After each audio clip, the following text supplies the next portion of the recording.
How's it going, you wonderful people? It's Jay, and in today's video we're going to be celebrating 10 years of this, the Wii U console. It turns 10 today. Let's celebrate!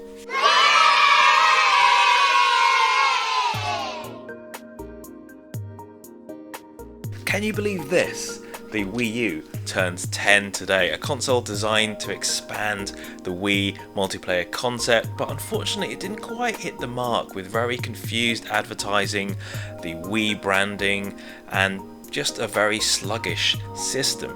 However, the Wii U had a load of excellent games, most of which have been ported over to Nintendo Switch, including Mario Kart 8, Pikmin 3, Donkey Kong Country, Captain Toad, and loads more. Pretty much most of the previously big Wii U exclusives have already made the jump. But what about the remaining games, those exclusive Wii U games that are still exclusive to the Wii U? In today's video, let's take a look at those games and also celebrate 10 years of the Wii U. Arguably one of the best games, and probably one of the few games that really showcased the power of the Wii U. Nintendo had tried to focus on dual screen play in promo ads, but the Wii U was a console that you needed to really be there for, get hands on with.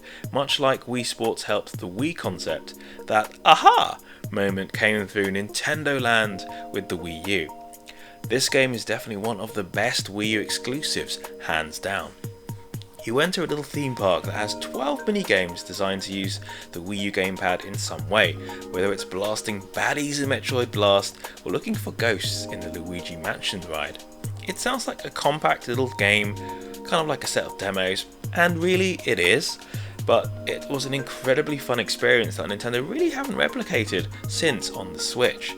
A Nintendo Land sequel with online play on Switch would be incredible, especially as players would already have their own screen. We already have 2 Mario Party games on Switch and the original Nintendo 64 games coming out, so is there room for even more party madness?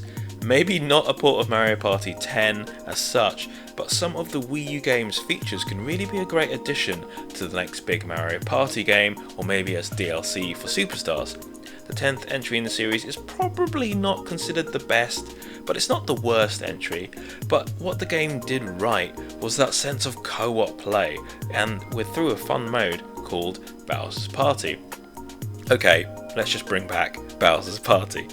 Bowser's Party was a totally different way of playing, with one player taking on the role of the King of Koopa, and the other players going up against him.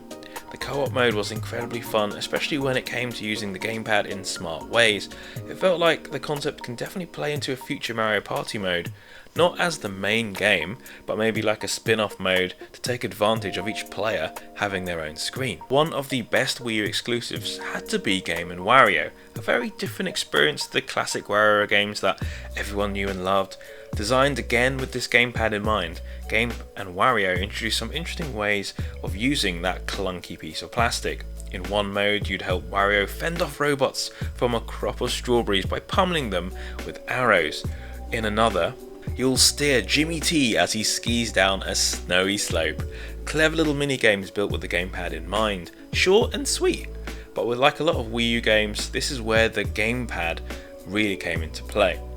There were only a handful of multiplayer games that supported up to 2 to 5 players, but these were incredibly memorable. Talking to a lot of Wii U owners years later, there are so many fond memories about those little mini games.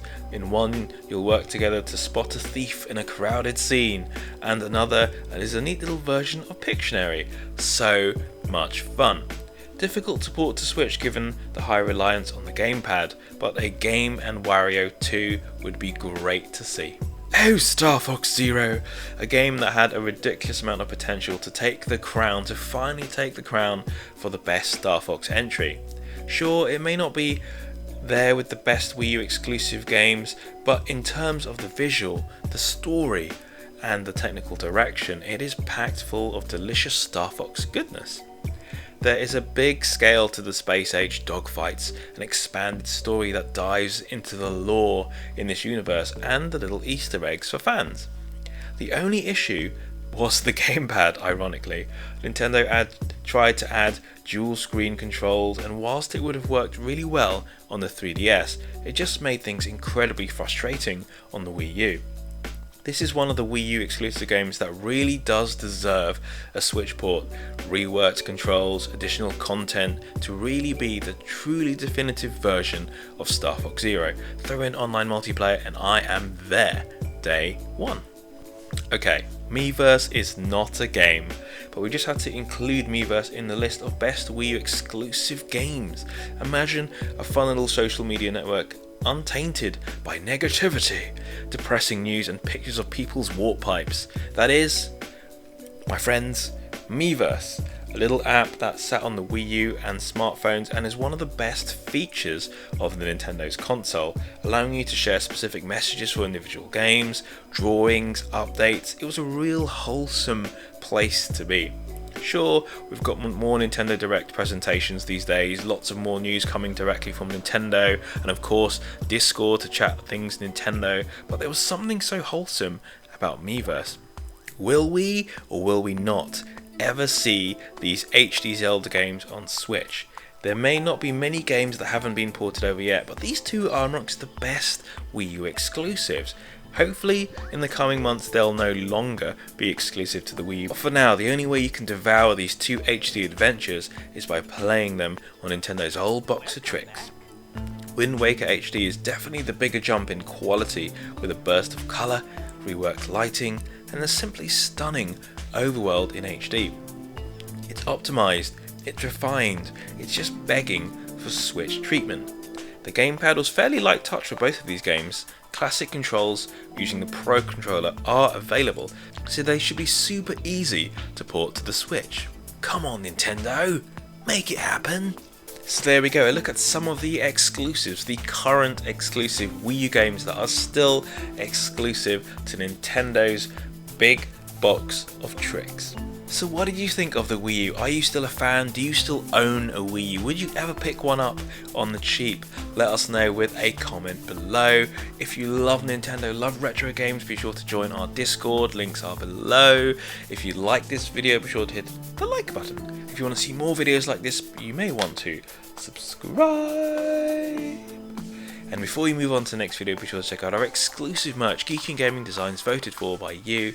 Links are in the description below. Thank you so much for your support. So there we go, happy birthday Wii U, 10 years old today. It may have not been the best Nintendo console ever, but it yielded some of the best Nintendo games ever. So yeah, thank you so much for watching guys, and we'll see you in the next video. Bye!